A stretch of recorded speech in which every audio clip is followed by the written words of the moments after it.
Ayni qish edi-da, sovuq kunlari.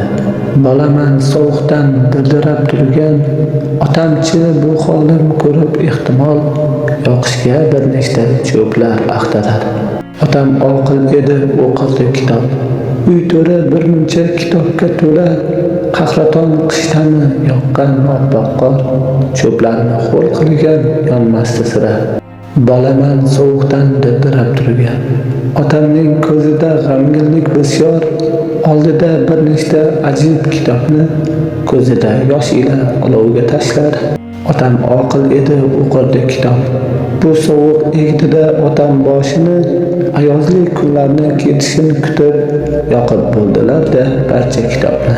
Otamning mehrida o'zim angladim, farzandi uchunmi jonini berar, qishning sovug'ida yongan kitoblar qalbimni isitar, ruhimni berar.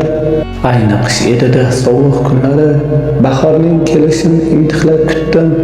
Men uchun olovda yongan kitoblar otamning edi-da qadrdon do'sti.